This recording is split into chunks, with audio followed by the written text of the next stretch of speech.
নমস্কাৰ আজি তোমালোকৰ যিখন ফ'ৰ্থ ছেমিষ্টাৰৰ প্ৰথম কাগজ আছে তুলনামূলক ভাৰতীয় সাহিত্য সেই পেপাৰখনৰ বা সেই পেপাৰখনত থকা যিখিনি সাহিত্য আছে গল্প উপন্যাস এই বিষয়ে ক্লাছ কৰিবলৈ আজি আমি আমাৰ মাজলৈ আমি আমন্ত্ৰণ কৰি আনিছোঁ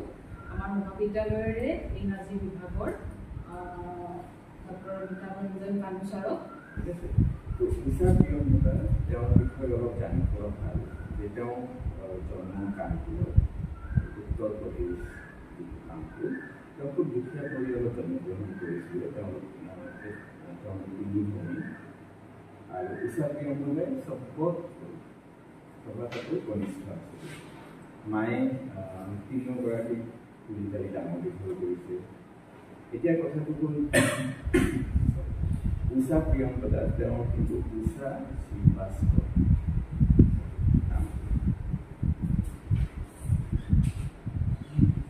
কিন্তু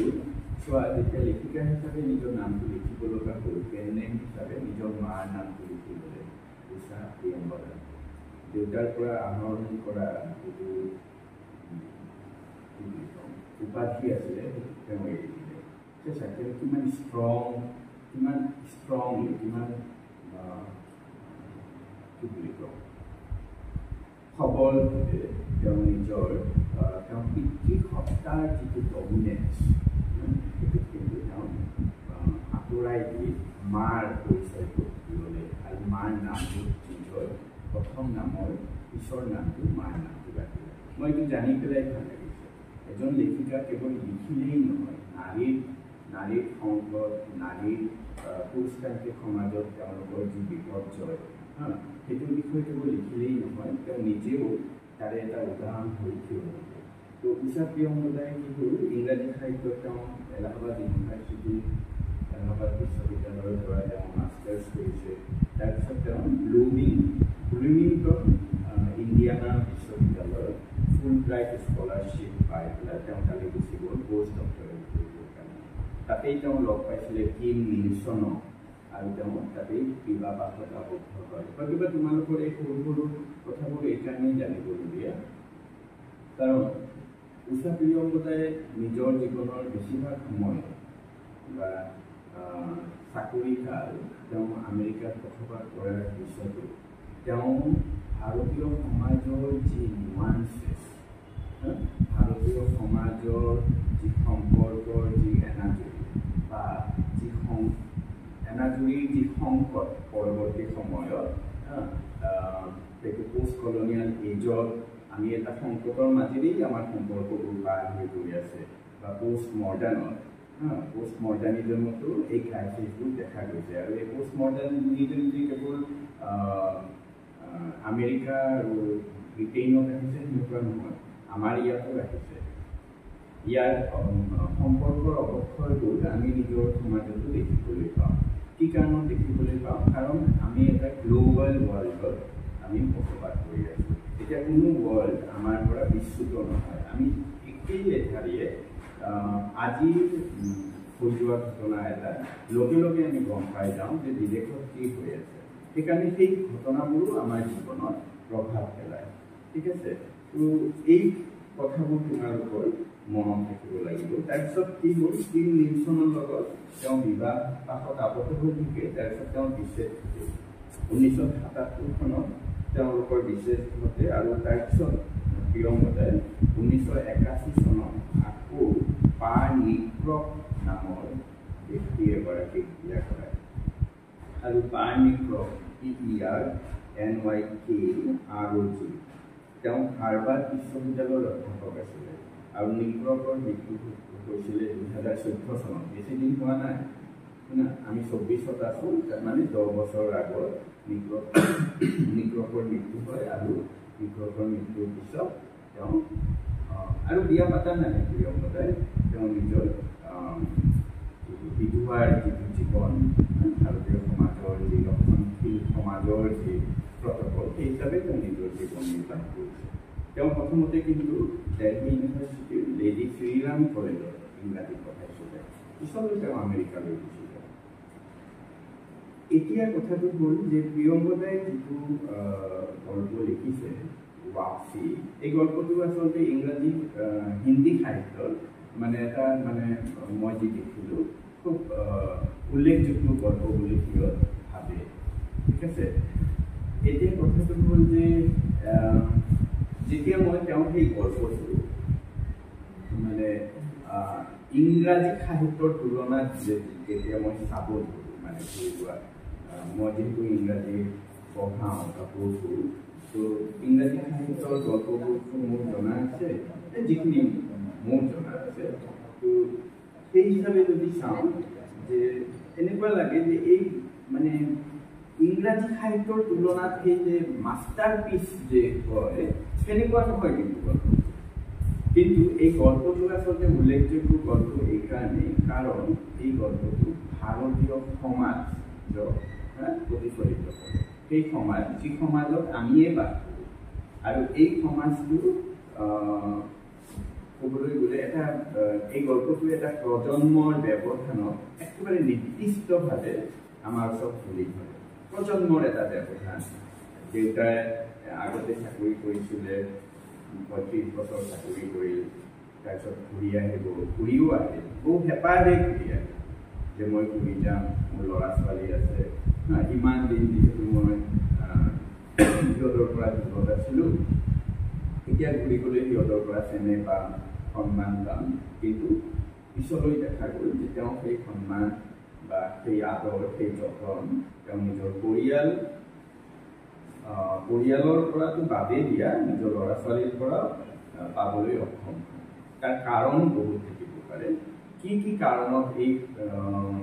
এই সমস্যাবোৰ আচলতে সৃষ্টি হয় সেইটো আমি জানিবলগীয়া।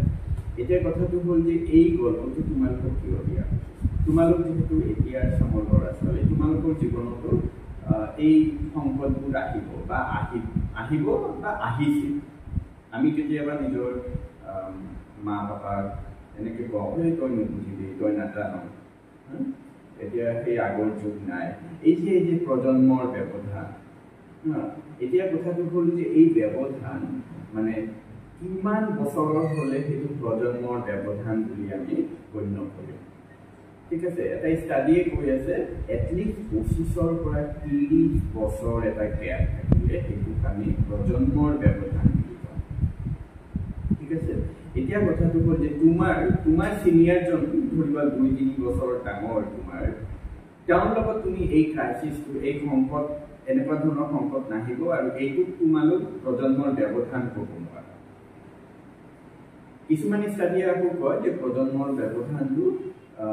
আৰু নেৰো কৰি দিছে, ২৫ৰ পৰা ৩০ নহয়, কিছুমানে কৈ আছে ১০ৰ পৰা ১৫ বছৰৰ ব্যৱধান হ'লেও সেইটো প্ৰজন্মৰ ব্যৱধান আচলতে দেখা দিয়ে। তাৰ কাৰণ বহুত থাকিব পাৰে। সেইটো প্ৰযুক্তি হ'ব পাৰে, আমাৰ ডেভেলপিং ছ'চাইটি, আমি খুব দ্ৰুত গতিত আগবাঢ়ি গৈ আছোঁ, এটা মানে কি বুলি কওঁ, এটা জাম্প হৈছে সম্পূৰ্ণ সমাজ ব্যৱস্থাত। আগত যেনেকুৱা আছিলোঁ ঠিক তেনেকুৱা নাই।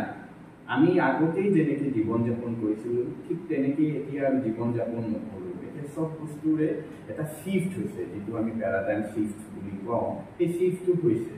আৰু সেইকাৰণে কি হয় যে এই যে ব্যৱধানটো একদম স্পষ্টভাৱে দেখা যায়। এতিয়া মই আহিম তোমালোকৰ ধৰি লোৱা শ্বৰ্ট ষ্টৰী, যিটো এই চুটি গল্পটো কিহৰ ওপৰত আছে সেই বিষয়টো অলপ তোমালোকৰ লগত ডিছকাছ কৰিম। তোমালোকৰ অসমীয়া, এইটো মই অসমীয়া অনুবাদটো মই পোৱা নাই, হিন্দীত আছে যিহেতু মই হিন্দীটোৱে পঢ়ি লৈছোঁ। ঠিক আছে, তোমালোকৰ হাতত নিশ্চয় থাকিব, হয়তোবা আছে, তো সেইটো তোমালোক পঢ়িবই পাৰিবা, ধুনীয়াকৈ পাই যাবা। তো ৱাপচি গল্পটোৰ প্ৰথম যিটো মানে মূল যিটো চৰিত্ৰ সেইটো হ'ল গজাধৰ বাবু। তো গজাধৰ বাবু কি হ'ল, ক'ৰ পৰা আৰম্ভ হৈছে, সম্পূৰ্ণ গল্পটো আৰম্ভ হৈছে চোৱা, এটা তেওঁ নিজৰ বেডিং ইত্যাদি বান্ধি আছে, তেওঁ এতিয়া চাকৰি জীৱন তেওঁ শেষ হ'ল, তেওঁ এতিয়া নিজৰ ঘৰলৈ উভতি যাব। বৰ হেঁপাহে তেওঁ নিজৰ বস্তু বাহিনী সামগ্ৰীবোৰ গোটাই আছে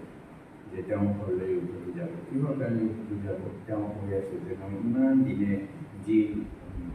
যি আপ্যায়নবোৰ মই মিছ কৰিছোঁ বা পোৱা নাই পৰিয়ালৰ পৰা যিবিলাক মোৰ পাবলগীয়া আছিলে এতিয়া মোৰ আৰু কোনো দায়বদ্ধতাও নাই মই ধুনীয়াকৈ তাতে নিজৰ পৰিয়ালৰ লগত নিজৰ পত্নীৰ লগত নিজৰ ল'ৰা ছোৱালীৰ লগত জীৱন যাপন কৰোঁ তো গজাধৰ বাবু কি হ'ল যে নিজৰ বস্তু বাহিনী যেতিয়া গোটাই আছে তেতিয়া ইমান দিনে যে ৰেলৱে কোৱাৰ্টাৰত যে তেওঁ আছিলে তেওঁতো এজন কেয়াৰটেকাৰ আছিলে তেওঁ লগোৱা যিজন আছিলে তেওঁৰ নাম আছিল গণেশী ঠিক আছে তো সেই বস্তু বাহিনী যেতিয়া বান্ধি আছে তেতিয়া দেখা গ'ল যে তেতিয়া গণেশীয়ে কি কৰিলে বেচনৰ লাড়ু অলপ বনাই আনিছে পেক কৰা তেওঁ সেই লাগেজৰ ভিতৰত দিছে আৰু বাবু দিছে গজাধৰে তো গজাধৰে ক'লে যে তুমি কি আনিছা তো ক'লে যে আপুনি কি গুচি যাব পিছলৈ আপোনালোক মনত থাকেনে নাই বা আৰু দেখা হয়নে নহয় কিন্তু আপুনিতো বেচনৰ লাড়ু খাই খুব ভাল পাইছিলে তো মোৰ পৰিয়ালে মোৰ পত্নীয়ে এইটো বনাই দিছে কৈছে যে বাবুক দিবা কাৰণ তেওঁ এইটো ইমান দিনেতো মোৰ হাতেৰে বনোৱাটোৱে খাইছিলে আৰু তেওঁ খুব ভাল পাইছিলে ইয়াৰ পিছত আমি দিব পাৰিমনে নাই সেইকাৰণে আপোনাক দিছোঁ তো সেই সময়ছোৱাত চোৱা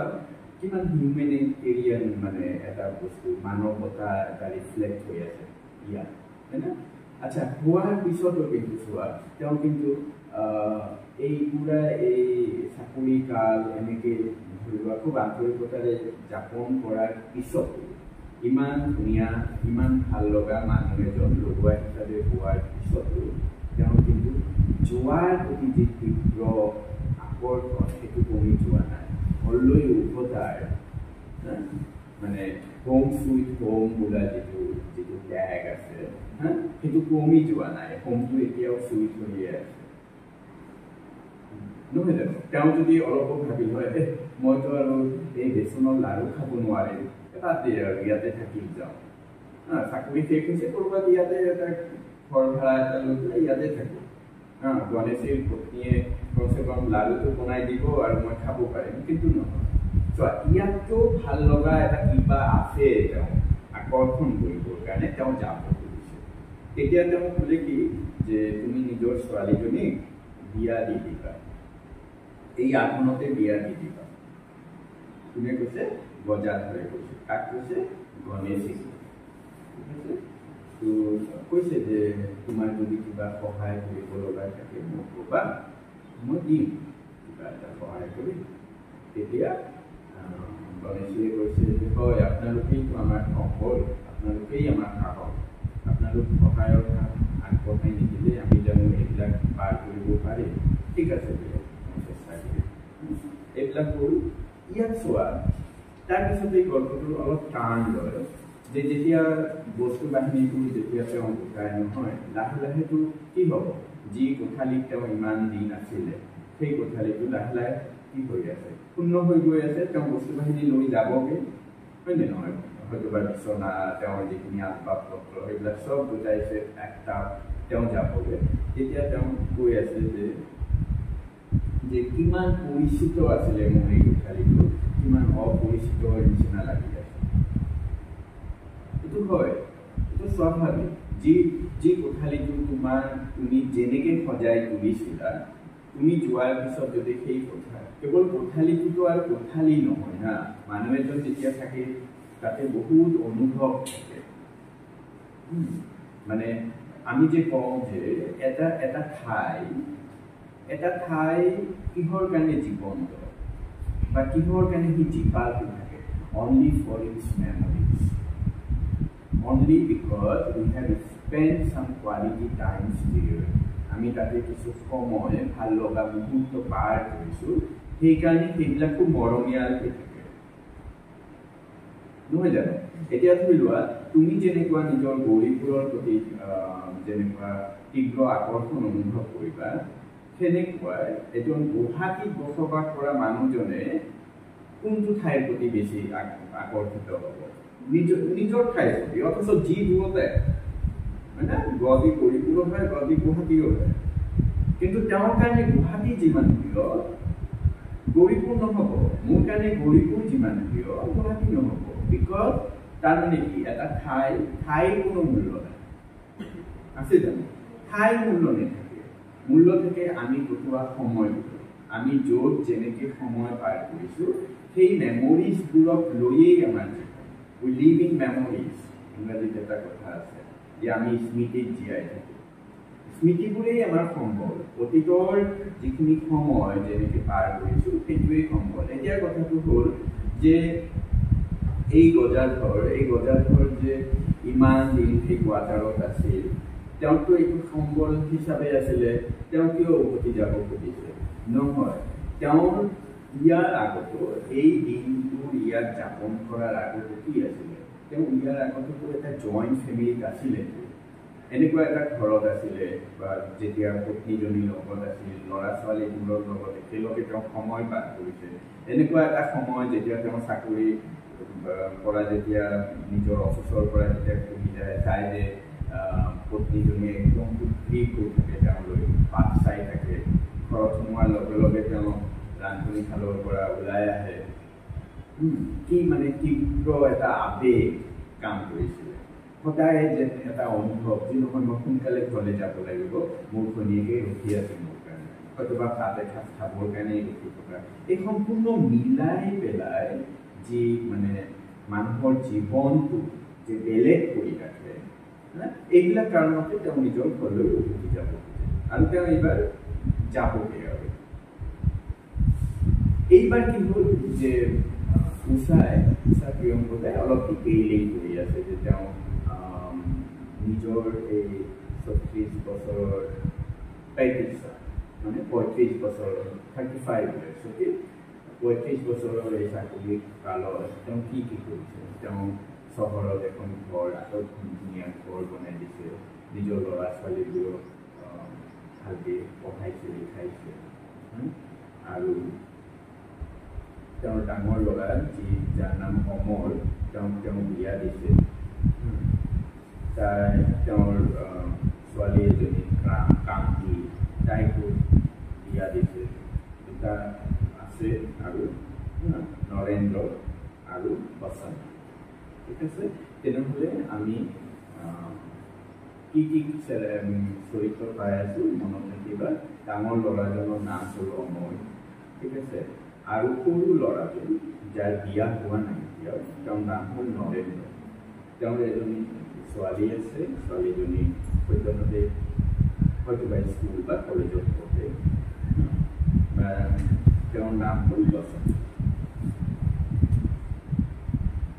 এতিয়া কি হ'ল ঘটনাটো এনেকৈ যায় যে তেওঁ এতিয়া নিজৰ আচবাব পত্ৰ লৈ এতিয়া ঘৰৰ ফালে যাত্ৰা আৰম্ভ কৰিছে তেওঁ ঘৰ গৈও গৈছে ঘৰ গৈ যেতিয়া তেওঁ সোমাই চাই যে কি যে নৰেন্দ্ৰই যোৱা ৰাতি হয়তোবা মানে শিকাই কৈ আছে যে যোৱা ৰাতি হয়তোবা কোনো চিনেমা দেখিছিলে ঠিক আছে সেই চিনেমাৰ কোনো নায়কৰ অভিনয় তেওঁ কৰি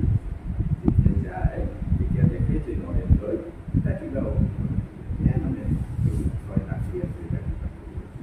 আৰু বসন্ত ছোৱালীজনী একেবাৰে মানে হাঁহি মানে তাইৰ মানে টপ নাই এনেকৈ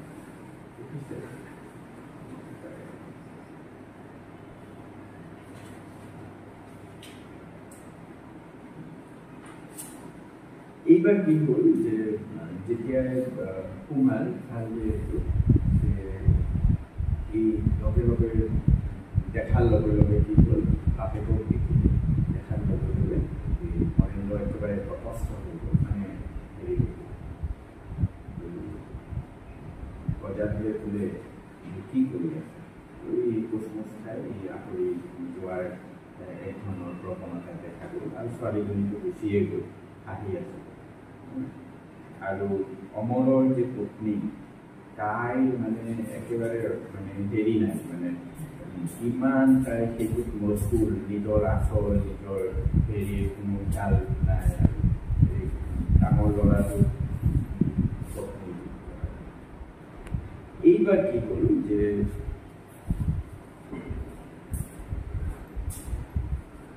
এই যে এই মানুহজন বজাৰ কৰে তেওঁ কি কৰিলে তেওঁ আহি এটা চকী আছিল তাতে নিজৰ চেণ্ডেলযোৰ খুলি পেলাই খেলি দিলে এইটো ভিজুৱেলাইজ কৰাৰ এটা মানে থলুৱা হেৰি চেণ্ডেল খুলি লাহেকৈ চেণ্ডেলটো ভিতৰৰ পাৰে খেলি দিলে যিটো আমি সাধাৰণতে কৰোঁ আৰু তেওঁ তাতে বহি থাকে হয় এই মুহূৰ্ততে মাকজনী আহি মানে বজাৰৰ পত্নী আহি বজাৰৰ পত্নী অহাৰ পিছত ক'লে যে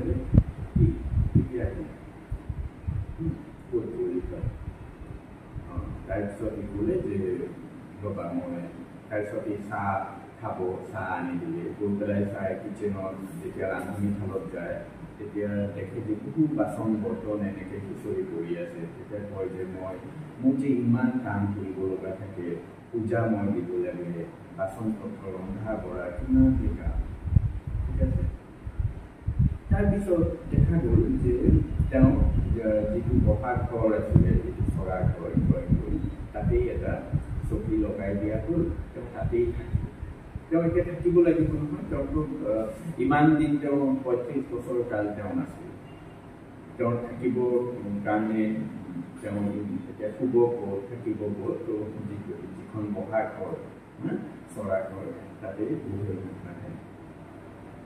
সৰু এটা হয়তো বা চাৰ পাই বুলি চকী লগাই দিয়া হ'ল তেওঁ লাহে লাহে কি হ'ল যে তেওঁ দেখিবলৈ ধৰিলে বজাৰতে যে ঘৰখন সেই আগৰ নিচিনা হৈ থকা নাই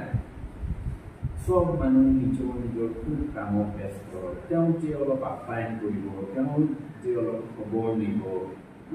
এই বস্তুবোৰ নাই পিছলৈ গৈ পেলাই কি হ'ল যে এদিন মানে ঘৈণীয়েকজনীয়ে ক'ল যে অমৰ আছে নহয় অমৰে মানে অমৰটো ডাঙৰ ল'ৰাটো অমৰ বেলেগ হ'ব বিচাৰে পৃথককৈ থাকিব বিচাৰে ঠিক আছে দ্বিতীয়টোৱে হ'ল চোৱা কেনেকৈ সংকট আহিছে সম্পূৰ্ণ তেওঁ অহাৰ লগে লগে ইমান দিন একেলগেই আছিলে কোনোতো সমস্যা নাই আচলতে আছিল ঠিকে তেওঁলোক চব নিজৰ স্বাধীন চেতা যাৰ যিটো যেনেকৈ মন যায় তেনেকৈ থাকে হাত দিবলৈ কোনো নাই এতিয়া এজন মানে অভিভাৱক তাই কোনোবা এজন আহি গৈছে ইচ্ছা থাকিলেও যেন মানে কৰিব নোৱাৰি ছোৱালীজনী প্ৰচন্তি নাম তাই আকৌ মানে খুব তাইৰ এজনী লগ আছে নাম হ'ল শিলা তাই তাতে যায় যিটো বজাৰতে ভাল নাপায় কিয় যাব লাগে ইমান আৰু এই ঘটনাবোৰ মানে কোনো আচুতীয়া ঘটনা নহয় জানো এই ঘটনাবোৰ আমাৰ পৰিয়ালতো ঘটে তাৰপিছত এই বজাৰঘৰত অহাৰ লগে লগে এই অমৰৰ ঘৈণীয়েক পাৰ্টি কৰি ভাল পায় লগৰবোৰক মাতি আনি ভাল পায় সেইবিলাক লাহে লাহে মানে কোনো এটা ঠাইত যেন সংকুচিত হ'বলৈ ধৰে সেই মানে নিৰ্ভৰশীলটো সেইটো হেৰুৱাবলৈ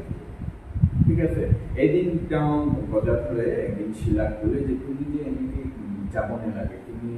ঘৰৰ কাম কৰা কিয় যাব লাগে শিলাৰ তাত হৈ গ'ল এদিন কি হ'ল যে ই চাহ বনাইছে চাহটো ভাল লগা নাই ঘৈণীয়েকক কৈছে কি ধৰণৰ চাহ বনাইছে এদিন হেৰিয়ে বজাৰলৈ ক'লে যে কাম কৰা যি লগোৱাৰ আছিলে ঘৰখনত তেওঁ ক'লে নহয় এই ঘৈণীয়েকজনী কয় কিমান কাম কৰিব লাগে মই ইভেন বজাৰলৈ এই কথাও ক'লে চোৱা আমাৰ মধ্যবিত্ত পৰিয়ালৰ যে সৰু সৰু সংকট বোলে যে মইতো এতিয়া চাকৰি মোৰ নাই হয়নে নহয় তেওঁ হয়তো বা পেঞ্চন পাব তো মানে দৰমহা কি হ'ব পেঞ্চন পালে আধা হৈ যাব বা তাতকৈ কম হৈ যাব তেওঁ ক'লে যে অলপ খৰচ পাতিবোৰ অলপ এতিয়া অলপ সংকুচিত কৰি আনিব লাগিব ঠিক আছে ঘৈণীয়েকক যেতিয়া ক'লে তেতিয়া ঘৈণীয়েকে কিমান আক্ষেপ কৰি কৈ আছে যে গোটেই জীৱনটো মই এইবিলাকেই কৰোঁ মই কি পালোঁ জীৱনত তোমাৰ সংসাৰ তোমাৰ ল'ৰা ছোৱালীক ডাঙৰ দীঘল কৰা আৰু পইচা বচাই সিহঁতক ৰখা মই নিজৰ বাবে কি কৰিছোঁ মইতো একো কৰা নাই গোটেই তেতিয়া নহয় তেওঁ খুব আক্ষেপ হয় মানুহৰ যে কি কৰে এইখিনি যে বোলে মই কিন্তু বোলে মই কি কৰিম মই যিখিনি আয় কৰোঁ সেইখিনি দিয়েতো মই নিজৰ সংসাৰটো চলাম ইমান মানে তেওঁ এতিয়া অনুভৱ কৰি আছে যে ঘৰখনত কিমান মানুহৰ অভিযোগ সব যেন সেই অভিযোগবোৰৰ মানে মানে কি কাৰণ মই অথচ তেওঁ নেকি নহয় এদিন যেতিয়া তেওঁক লগোৱা যেতিয়া হেৰি কৰি দিলে আঁতৰাই দিলে যে নেলাগে আৰু সেইটো লৈ পেলাই বাসন্তী নামৰ ছোৱালী বসন্তীয়ে ক'লে যে হা মই দাৰুও দিব লাগিব আকৌ মই পঢ়া শুনাও কৰিব নোৱাৰে লাগিব মই দুয়োটাই কাম একেলগে কৰিব নোৱাৰিম এই যে লাহে লাহে লাহে লাহে লাহে ঘৰখনৰ ভিতৰত এক ধৰণৰ বিদ্ৰোহ আৰু এই বিদ্ৰোহৰ মূল কাৰণ এই বিদ্ৰোহৰ মূল কাৰণ মধ্যবিত্ত পৰিয়ালৰ আৰ্থিক অৱস্থা আৰু কিছুমান মৰেল ভেলুজ দুটা নৈতিকভাৱে আমি যিটো ঠিক বুলি ভাবোঁ এটা প্ৰজন্মই যিটো ঠিক বুলি ভাবে আনটো প্ৰজন্মই সেইটো ঠিক বুলি নেভাবিবও পাৰে এতিয়া বাপেকজনে যদি একদম ফ্ৰী কৰি দিলে হয় যে ল'ৰা ছোৱালীজনী ক'ত যায় যায় একো নাই শিলাৰ তাতে যায় আমি ক'ত যায় যাওঁ শিলা তেতিয়াহ'লে বসন্তী কি হেপী হ'ল হয় সুখী হ'ল হয় কোনো আপত্তি থাকিলে হয় নহয় ই যে পৃথক হ'ব খুজিছে ই দেখিছে আৰু ঘৰখনত পঢ়া ঘৰখনত এতিয়া সৰুৰে কাঢ়ি থাকে মোৰ যি বন্ধু বান্ধৱ আহিব লগা থাকে তেওঁলোক ক'ত থাকিব এই যে এক ধৰণৰ মানে ক্ৰাইচিছ এটা সংকট সিহঁতৰ আৰ্থিক অৱস্থা ভাল থাকিলে নিশ্চয় সিহঁত বেলেগকে থাকিলে হয় ঘৰ এখনেই বনাই ল'লে হয় কিন্তু এইটোওতো সম্ভৱ নহয় সঁচা অৰ্থত এটা মানে ভাৰতীয় সমাজক মানে এই ৱাপচি গল্পটোৱে ৰিফ্লেক্ট কৰে প্ৰতিফলিত কৰে পিছলৈ কি হ'ল চোৱা যে তেওঁৰ সেই চৰা ঘৰৰ পৰা এটা এনেকুৱা এটা কোঠা তেওঁৰ বিচনাটো লৈ থৈ দিয়া হ'ল যি বিচনাত বা যি কোঠালিত তেওঁ থাকিবই খোজা নাছিল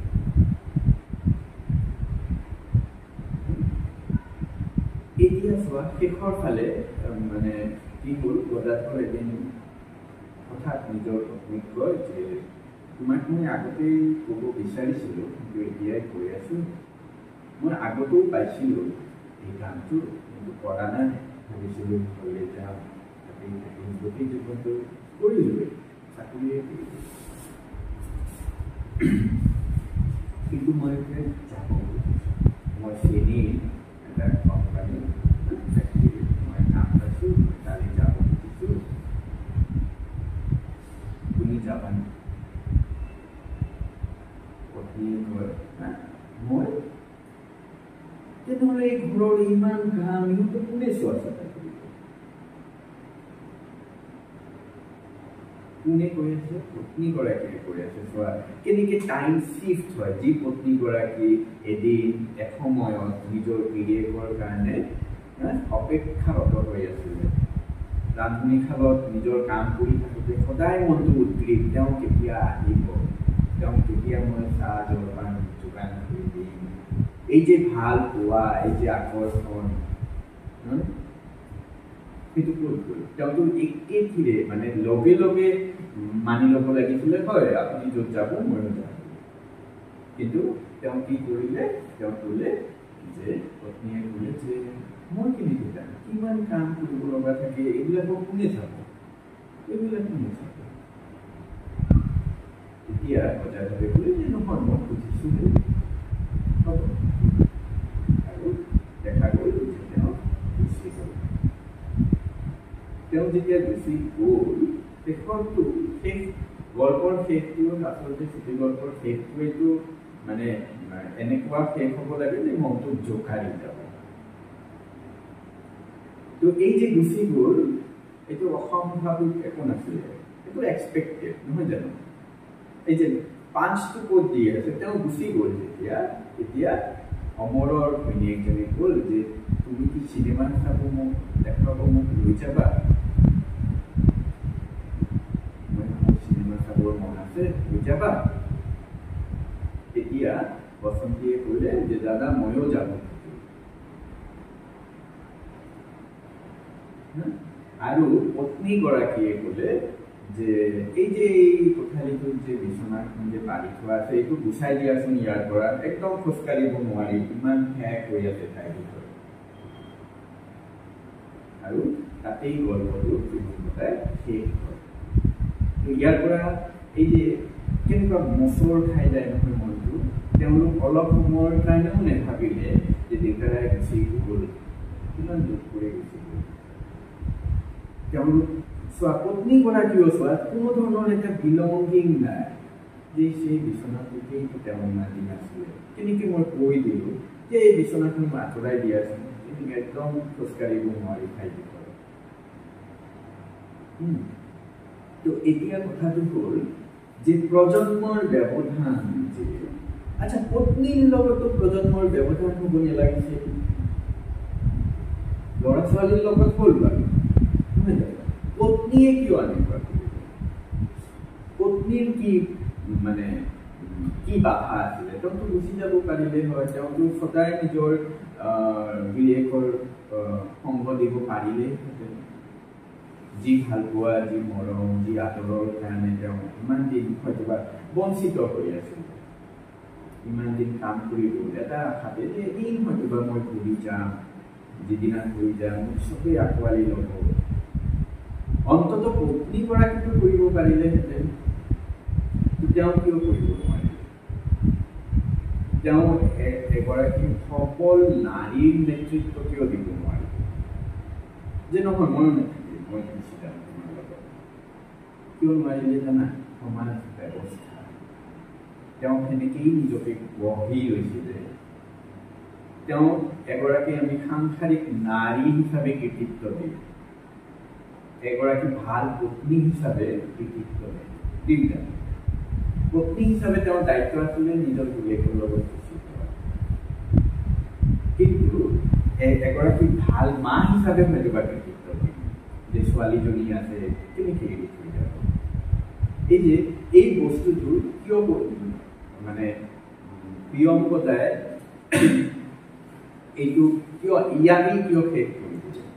তাইতো সেই নাৰীগৰাকী পত্নীগৰাকী সবল নাৰী হিচাপে দেখুৱাব পাৰিলেহেঁতেন কিয় দেখুৱাব নোৱাৰিম আমি মানে যদি মানে এই গল্পটো যদি পঢ়োঁ কোনোবা এজনী নাৰীয়ে ঠিক আছে এইটোৰ পৰা কি মেছেজ থাকি যোৱাইতো এইটো ভাল এইটো থাকিয়ে গৈছিলে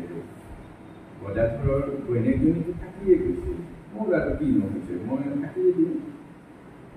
আচলতে আমাৰ ভাৰতীয় সমাজ ব্যৱস্থাক এইটো প্ৰতিফলিত কৰে আমি কেতিয়াও এনেকুৱা বল নাৰীসকলে অন্তত ল'ব পৰা জখাৰে সবল নহয় ঠিক আছে তো এইখিনিয়ে তোমালোকৰ এই গদাধৰ বাবুৰ মানে সম্পূৰ্ণ গল্প ইয়াত তোমালোকৰ জ্যোৎস্নাই কোৱা মতে প্ৰজন্মৰ ব্যৱধান সেইটোৰ ওপৰত তোমালোকৰ হয়তো প্ৰশ্ন আহে আৰু সেই প্ৰশ্নটো তোমালোকৰ আহিলে তোমালোক কেনেকৈ সেইটো ডিল কৰিবা চোৱা প্ৰজন্মৰ ব্যৱধান দুটা ভিন্ন প্ৰজন্মৰ বিশ্বাস আৰু আচৰণৰ মাজত থকা পৃথক চিন্তা দুটা প্ৰজন্মসমূহৰ মাজত দুই ধৰণৰ চিন্তা থাকিব দুই ধৰণৰ বিশ্বাস থাকিব ঠিক আছে আৰু অধিক নিৰ্দিষ্টভাৱে যদি কওঁ প্ৰজন্মৰ ব্যৱধানৰ সহায়ত নৱ প্ৰজন্মৰ সদস্য বনাম বয়সস্থ লোকে প্ৰদৰ্শন কৰা চিন্তা কাৰ্য আৰু ৰুচিৰ পাৰ্থক্যকে বুজায় ঠিক বয়সস্থ লোকৰ যি চিন্তা যি কাৰ্য যিখিনি কাম কৰি আছে বা ৰুচিৰ যি পাৰ্থক্য মই যিটো কৰি আছো মই যেনেকৈ কাপোৰ পিন্ধিছোঁ হয়তোবা আজিৰ প্ৰজন্মই সেনেকৈ কাপোৰ নিপিন্ধিব আৰু লগে লগে তেওঁ মানে আউটডেটেড হিচাপে এইটো কোৱালিফাই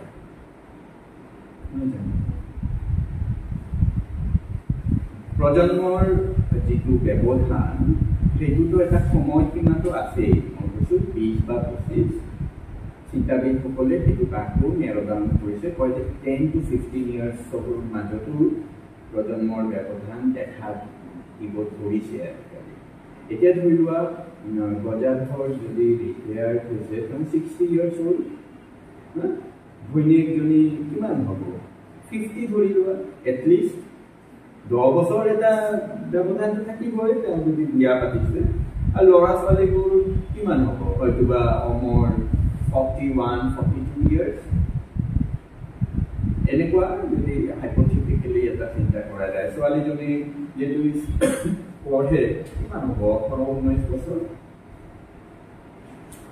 তো 18-19 বছৰ আৰু 60 years হৈ যায় 30 বছৰ এনে ব্যৱধান পত্নীৰ লগত 10 বছৰৰ ব্যৱধান এনেকুৱাও হ'ব পাৰে যে কম বয়সত যদি বিয়া আছে গজাধৰৰ লগত নহ'লে তেওঁৰ 20 বছৰমান ব্যৱধান আছে তো এই যে প্ৰজন্মৰ ব্যৱধান এইটোৰ কাৰণ বহুত হ'ব পাৰে প্ৰযুক্তিৰ ব্যৱহাৰ হ'ব পাৰে যোগাযোগৰ শৈলী হ'ব পাৰে কৰ্মৰ যিটো মূল্যবোধ আমাৰ সমাজৰ যিটো মূল্যবোধ এটা সময়ত যিটো আছিলে সেই মূল্যবোধটো লাহে লাহে সেইটো পৰিৱৰ্তন হৈছে অৱক্ষয় ঘটিছে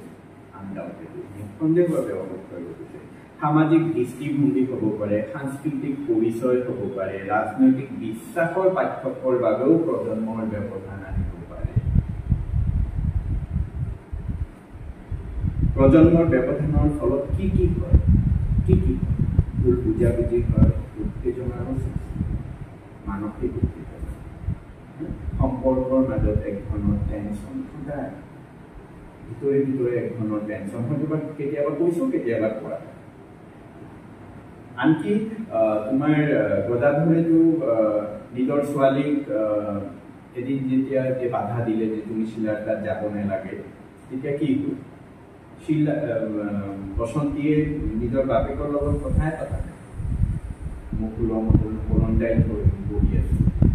তেতিয়া ঘৈণীয়েকজনী আহি কৈছে যে তুমি যে তাইক এনেকৈ কৈছা তাই কিন্তু খুব দুখ পাইছে আৰু তাৰ পিছৰ পৰাই গজাধৰে এইটো সিদ্ধান্ত ল'লে যে মই কাকো একো পিছাও দুখ পাব ঠিক আছে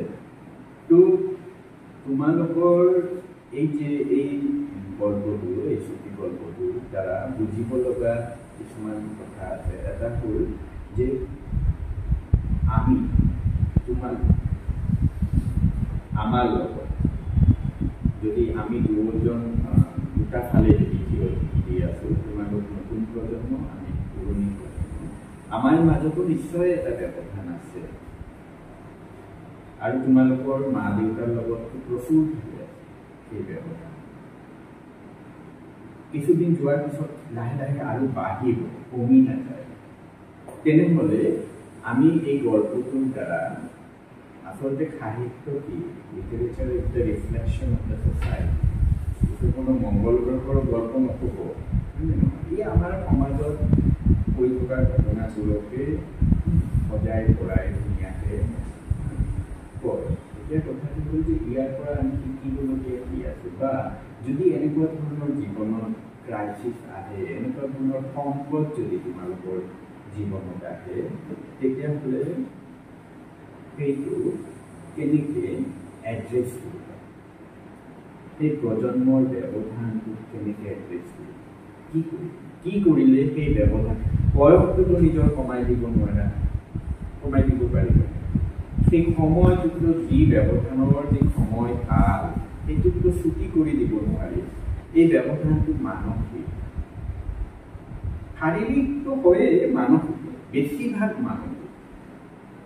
তো এইটো আমি যদি এই ধৰি লোৱা যে এই ঘটনাটো তোমালোকৰ জীৱনতেই তোমাৰ দেউতাই সেই কথাটো আৰু এই বসন্তীয়েই তোমাৰ কেনেকৈ প্ৰকাশ কৰিবা কি কৰিবা এই গল্পটো পঢ়াৰ পিছত এই সমান্তৰালভাৱে যদি এই ঘটনাটোৱেই তোমালোক সন্মুখীন হোৱা তেতিয়াহ'লে বসন্তীৰ নিচিনাকেই যদি হয় বা তোমাৰ দেউতাও মানে এনেকেই ঘৰখন চাকৰি কৰি আহি শেষ বয়সত আহি আকৌ এনেকুৱা এটা পৰিস্থিতিত তেওঁ ঘৰখন এৰি আকৌ যাব লগা যদি হয়, তেনেহ'লে প্ৰিয়ংবদাৰ এই গল্প পঢ়ি কিবা লাভ আছে? তেনেহ'লে সেইটো কেনেকৈ এড্ৰেছ কৰিবা, কেনেকৈ যদি জীৱনত এই ধৰ আমি সেইকাৰণেই সাহিত্য পঢ়োঁ। মই সেইকাৰণেই ভাবোঁ যে সাহিত্য পঢ়া ল'ৰা ছোৱালীবোৰ মানসিকভাৱে বহু ডেভেলপ, সিহঁত যিকোনো এটা সমস্যাৰ সমাধান বিচাৰিব পাৰে যদি, কাৰণ সেই সমস্যাটো সিহঁতৰ কাৰণে নতুন নহয়, তেওঁলোক পঢ়ি থৈছে। জীৱনত এই এনেকুৱা ধৰণৰ যদি সমস্যা আহে, তেতিয়াহ'লে তোমালোকৰ কাৰণে এইটো নতুন নহয়, নতুন নেকি? ধৰিব এই সমস্যাটোৱেই যদি আহে, তুমি যদি কোৱা যে নতুন, তেতিয়াহ'লে তুমি প্ৰিয়ংবদাৰ এই ৱাকচি পঢ়ি একো লাভ নহয়। তোমালোক এনেকেই ভাবিব লাগিব, ৱাকচিত কি ধৰণৰ ক্ৰাইচিছ আহিছিলে, কেনেকৈ হৈছিলে। মূল কথা হ'ল তেতিয়া যদি সেনেকুৱা ধৰণৰ এক ধৰণৰ জেনেৰেশ্যন গেপ যদি আহে, তাক এড্ৰেছ কৰাৰ মূল উপায় হ'ল ভুল বুজাবুজিবোৰ আঁতৰোৱা,